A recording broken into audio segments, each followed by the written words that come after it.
নমস্কাৰ মই প্ৰসেনজিৎ আজিৰ এই ভিডিঅ'ত আমি নৱম শ্ৰেণী গণিতৰ অনুশীলনী 8.2 ৰৈ যোৱা প্ৰশ্নবোৰ সমাধান কৰিম। আমি যোৱা ভিডিঅ'ত ইয়াৰে কোৱেশ্চন নম্বৰ 4 লৈকে সমাধান কৰিছোঁ। যিসকলে এতিয়াও চোৱা নাই ভিডিঅ'ৰ তলত লিংক দিয়া থাকিব, গৈ চাই ল'বা। যদি তোমালোকে মোৰ চেনেলটি প্ৰথমবাৰ চাইছা তেনেহ'লে মোৰ চেনেলটি সাবস্ক্ৰাইব কৰি দিয়া আৰু লগত থকা বেল আইকনটি দবাই দিয়া যাতে মোৰ নতুন নতুন ভিডিঅ'ৰ আপডেট সকলোতকৈ আগত চাব পাৰা। তেতিয়াহ'লে বলচোন আমি আজিৰ ভিডিঅ'টি আৰম্ভ কৰোঁ। কোৱেশ্চন নম্বৰ 5 আছে আমাৰ আগত। ইয়াত কি কৈছে? এ বি চি ডি সমান্তৰিকৰ এই এ বি চি ডি এই সমান্তৰিকৰ ই আৰু এফ বিন্দু ক্ৰমে এ বি আৰু চি ডি বাহুৰ মধ্যবিন্দু। ই বিন্দুটো এ বি বাহুৰ মধ্যবিন্দু আৰু এফ বিন্দুটো কি বুলি কৈছে? চি ডি বাহুৰ মধ্যবিন্দু। দেখুৱা যে এ এফ আৰু ই চি ৰেখাখণ্ডই বি ডি কৰ্ণক সমানে ত্ৰিকোণিত কৰে। কি বুলি কৈছে? এই এ এফ আৰু ই চি ৰেখাখণ্ডই এই ৰেখা দুটাই এই বি ডি কৰ্ণটোক সমানে 3 ভাগ কৰে, অৰ্থাৎ ডি পি সমান সমান পি কিউ সমান সমান কিউ বি আমি দেখুৱাব লাগিব, মানে এই 3টা ভাগ সমান দেখুৱাব লাগিব। গতিকে ইয়াৰ সমাধান কৰা। সমাধান কি দিয়া আছে ইয়াত? যিহেতু চাবা এ বি চি ডি এটা কি হয়? সমান্তৰিক, এইটো আমাক দিয়া আছে।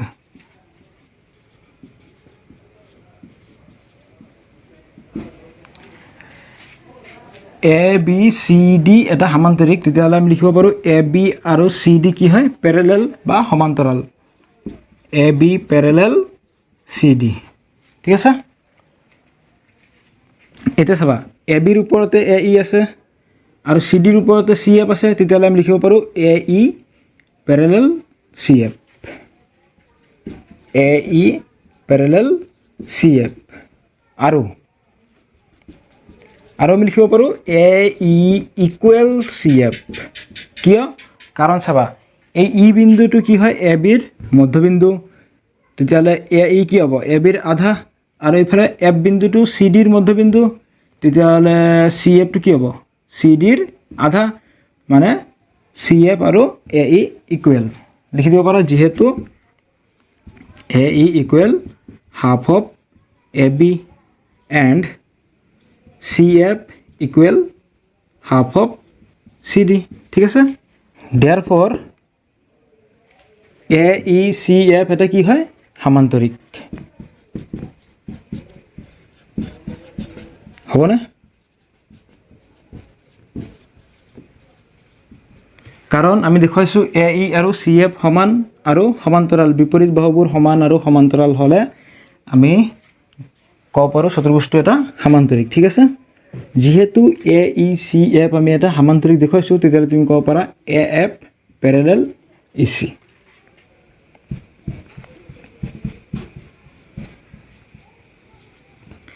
এতিয়া চাবা এই ত্ৰিভুজটোৰ পৰা ডি কিউ চি, এই ত্ৰিভুজটোৰ পৰা চাবাচোন, ত্ৰিভুজ ডি কিউ চিৰ পৰা আমি দেখা পাইছোঁ এফ বিন্দুটো কি হয়? ডি চিৰ মধ্যবিন্দু। এইটো আমাক দিয়া আছে এফ কমা ডি চিৰ মধ্যবিন্দু। যদি এই এফটো ডি চিৰ মধ্যবিন্দু হয় আৰু এ এফ ই চিৰ পেৰেলেল আছিল, তেতিয়াহ'লে চাবা আমি লিখিব পাৰোঁ যে এই ডি কিউ চি ত্ৰিভুজৰ পৰা পি এফ সমান্তৰাল কিউ চি লিখিব পাৰোঁ। এতেকে পি এফ সমান্তৰাল কিউ চি লিখিলোঁ। যদি এই পি এফ কিউ চিৰ সমান্তৰাল হয় আৰু এফ টু ডি চিৰ কি হ'ব? মধ্যবিন্দু, তেতিয়াহ'লে তুমি ক'ব পাৰা পিটো কি হ'ব? ডি কিউৰ মধ্যবিন্দু হ'ব। এতেকে পি কমা ডি কিউৰ মধ্যবিন্দু।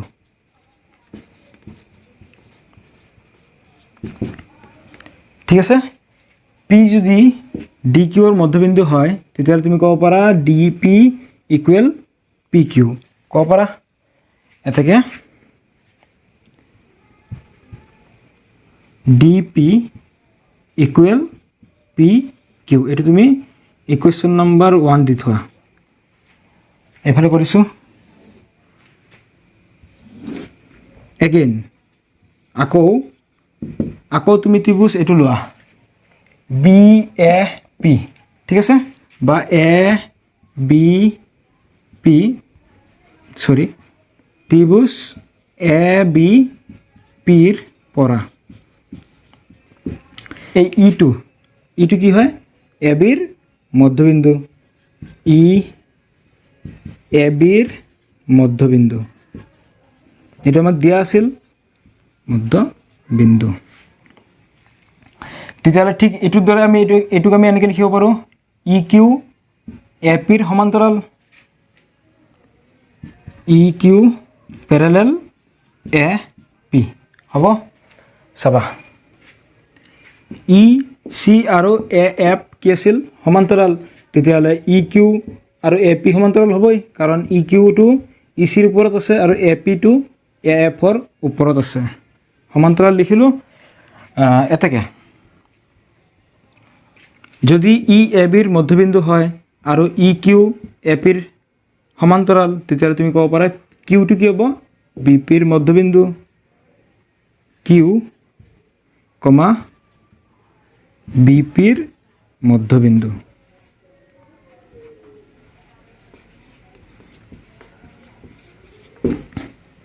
ঠিক আছে কিউটো কি হৈ গ'ল বি পিৰ মধ্যবিন্দু তেতিয়াহ'লে B Q equal P Q এতেকে বা P Q equal Q B এইটো তুমি ইকুৱেশ্যন নম্বৰ 2 দি থোৱা এতিয়া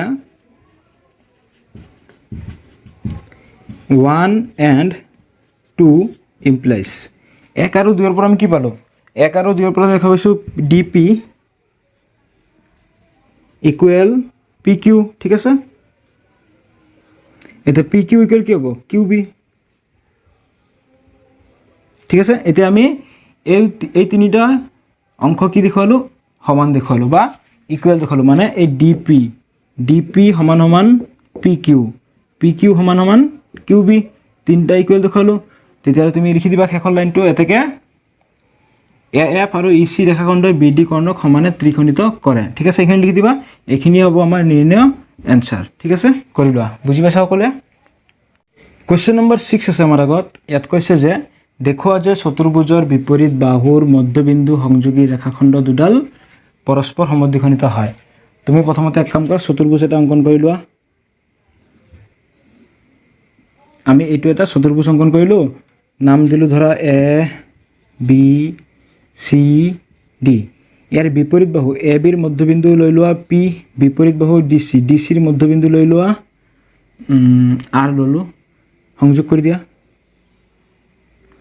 আৰু বি চিৰ মধ্যবিন্দু কিউ ডি এৰ মধ্যবিন্দু এছ ল'লোঁ এতিয়া এছ কিউ সংযোগ কৰিলোঁ এতিয়া এই বিপৰীত বাহু সংযোগী ৰেখাখণ্ড দুডাল পৰস্পৰ সমদ্বিখণ্ডিত হয় বুলি আমি দেখুৱাব লাগে এইটো তুমি প্ৰমাণ কৰাৰ সুবিধাৰ কাৰণে তুমি এক কাম কৰা এই পি কিউ সংযোগ কৰি লোৱা কিউ আৰ সংযোগ কৰি লোৱা এছ আৰ সংযোগ কৰি লোৱা এছ পি সংযোগ কৰি লোৱা ঠিক আছে এতিয়া তুমি যদি ইয়াত এই পি কিউ আৰ এছ এটা সামান্তৰিক দেখুৱাব পাৰা তেতিয়াহ'লে তুমি ক'ব পাৰিবা যে আমি জানো যে সামান্তৰিকৰ কৰ্ণ দুডালে পৰস্পৰ সমদ্বিখণ্ডিত হয় লিখি দিবা ঠিক আছে এতিয়া পি কিউ আৰ এছ এটা সামান্তৰিক কেনেকৈ দেখুৱাবা তোমালোকক মই কুৱেশ্যন নম্বৰ 1ত এইটো কৰি দিছিলোঁ পি কিউ আৰ এছ এটা সামান্তৰিক বুলি যিসকলে ভিডিঅ'টো চোৱা নাই এইটো ভিডিঅ'ৰ তলত লিংক দি দিম তোমালোকে গৈ চাই ল'বা তোমালোকে কুৱেশ্যন নম্বৰ 1টো যেনেদৰে কৰিছিলা ঠিক একেদৰে এইটোৰ এনচাৰ কৰি দিবা ঠিক আছে এইটোৰ এনচাৰ কুৱেশ্যন নম্বৰ 1ৰ দৰে ছেম টু ছেম চিত্ৰটো ছেম টু ছেম এনচাৰো হ'ব ছেম টু ছেম ঠিক আছে সামান্তৰিকত দেখুৱাৰ পিছত এটা শাৰী লিখি দিবা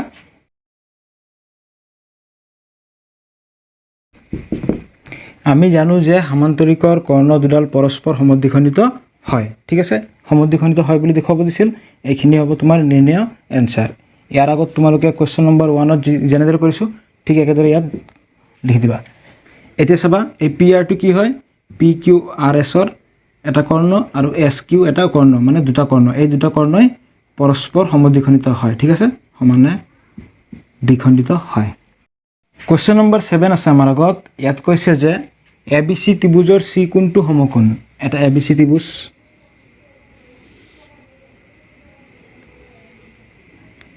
এ বি চি, এই চি কোণটো সমকোণ মানে 90 ডিগ্ৰী। এ বি অতিভুজৰ মধ্যবিন্দু এম, এই এ বি অতিভুজটোৰ মধ্যবিন্দু মানে মাজৰ বিন্দুটো এম বুলি কৈছে। এতিয়া এমেৰে যোৱাকৈ এই বি চিৰ সমান্তৰালকৈ এডাল ৰেখা অংকন কৰিলোঁ। ঠিক আছে, এই ৰেখাটোৱে এ চিক ক'ত কাটে বুলি কৈছে? ডি বিন্দুত ছেদ কৰে বা কাটে, ডি বিন্দুত কাটিছে। দেখুওৱা যে 1 নম্বৰত কৈছে ডি বিন্দুটো এ চিৰ মধ্যবিন্দু। এই ডি বিন্দুটো এ চিৰ মধ্যবিন্দু বুলি আমি প্ৰমাণ কৰিব লাগে। 2 নম্বৰত কৈছে এম ডি পাৰপেণ্ডিকুলাৰ এ চি, মানে এই এম ডি এ চিৰ ওপৰত লম্ব আমি দেখুৱাব লাগে। 3 নম্বৰত কৈছে চি এম, তেতিয়াহ'লে চি এমটো তুমি সংযোগ কৰি লোৱা। C M equal M A, C M আৰু এম এ ইকুৱেল কি হ'ব? এ বিৰ আধা, এ বিৰ আধা মানে চি এমটো এ বিৰ আধা আৰু এম এটো এ বিৰ আধা বুলি আমি প্ৰমাণ কৰিব লাগে। আমি প্ৰথমতে 1 নম্বৰটো কৰোঁ। 1 নম্বৰ সমাধান।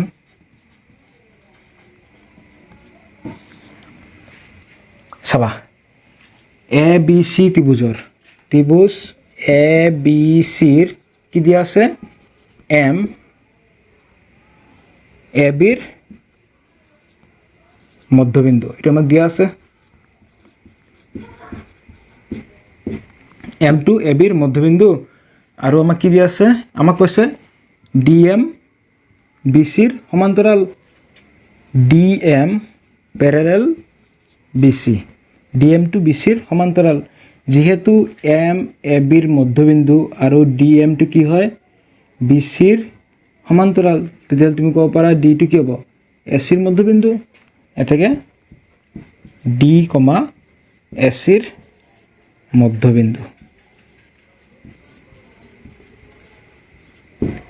1 নম্বৰটো আমাক এইখিনিয়ে প্ৰমাণ কৰিব দিছিল বা দেখুৱাব দিছিল, এইটো হ'ব 1 নম্বৰটোৰ এনচাৰ। এতিয়া আমি কৰিম 2 নম্বৰটো, 2 নম্বৰ সমাধান। ইয়াত আমি দেখুৱাব লাগে এম ডি পাৰপেণ্ডিকুলাৰ এ চি। তুমি যদি এই কোণটো আৰু এই কোণটো 90 ডিগ্ৰী দেখাব পাৰা, ঠিক আছে, এই কোণটো বা এই কোণটো 90 ডিগ্ৰী দেখাব পাৰা, তেতিয়াহ'লে তুমি ক'ব পাৰিবা এম ডিটো এ চিৰ ওপৰত লম্ব। যিহেতু D M perpendicular B C, D এমটো বি চিৰ সমান্তৰাল আৰু এ চিটো কি হ'ব? এ চিটো ডি এম আৰু বি চি ৰেখাৰ কি হ'ব? ছেদক। এ চি ছেদক লিখি দিলোঁ। দেয়াৰফৰ এংগেল, যদি এই ৰেখা দুডাল সমান্তৰাল হয় আৰু এ চিটো ছেদক হয়, তেতিয়াহ'লে আমাৰ এই কোণটো আৰু এই কোণটো ইকুৱেল হ'বনে?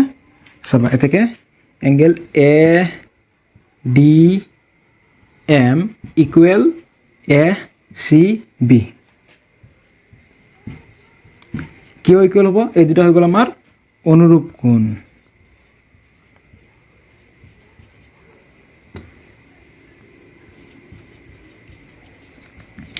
অনুৰূপ কোণ দুটা সমান। Therefore angle A D M equal angle A C B. এই চি কোণটো কিমান দিয়া আছিল আমাক? চি কোণটো সমকোণ মানে 90 ডিগ্ৰী।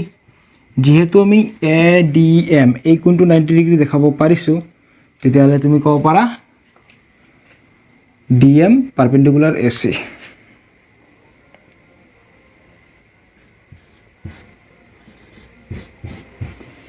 ডি এমটো এ চিৰ ওপৰত লম্ব, কাৰণ এইটো আমি 90 ডিগ্ৰী দেখাব পাৰিছোঁ। ঠিক আছে, গতিকে 2 নম্বৰটোৰ এনচাৰ হ'ব এইখিনিয়ে। ঠিক আছে, কৰি লোৱাচোন। 3 নম্বৰটো কৰি আছোঁ। এতিয়া আমি 3 নম্বৰটো সমাধান কৰিম। ইয়াত আমি কি দেখাব লাগে? C M M A equal half of A B দেখুৱাব লাগে। ইয়াত আমি দেখা পাইছোঁ angle A D M plus angle C D M equal কিমান হ'ব? এ ডি এম এই কোণটো আৰু C D M equal 180 degree হ'ব। কিয়? কাৰণ এইটো হৈ গ'ল আমাৰ ৰৈখিক জোৰ।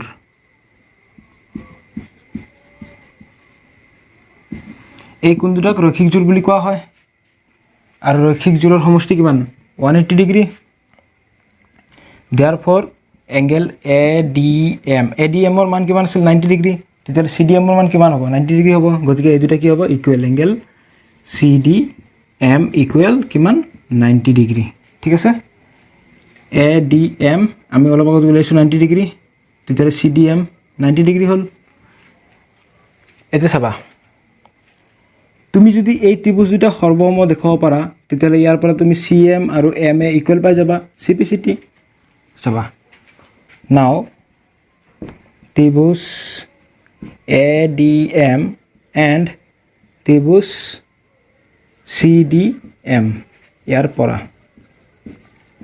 যিকোনো তিনিটা অংশ ইকুৱেল দেখুৱা তেতিয়া তুমি ত্ৰিভুজ দুটা সৰ্বসম বুলি ক'ব পাৰিবা এটা আমি পাই গলো AD equal DC AD equal DC কিয় কাৰণ D AC ৰ মধ্যবিন্দু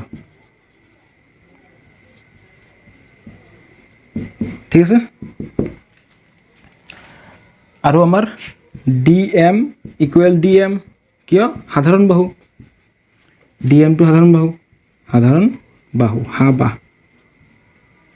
আৰু আমি কি দেখাব পাৰো আৰু আমি এই দুটা ত্ৰিভুজৰ পৰা এই কোণটো আৰু এই কোণটো দেখাব পাৰো ইকুৱেল 90 ডিগ্ৰী এটো আমি উলাইছো angle ADM equal angle CDM equal 90 degree ঠিক আছে যেহেতু আমি তিনটা বস্তু ইকুৱেল দেখাইছো এতেকে ত্ৰিভুজ ADM সৰ্বসম ত্ৰিভুজ CDM ঠিক আছে কি স্বীকাৰ্য হৈ গল বাহু কোণ বাহু বা কু বা বিধি বা স্বীকাৰ্য ঠিক আছে এতিয়া আমি ত্ৰিভুজ দুটা সৰ্বসম দেখাব পাৰিছো এতেকে আমি লিখিব পাৰো CM ইকুৱেল MA CPCT মতে এই বাহু দুটা সৰ্বসম CPCT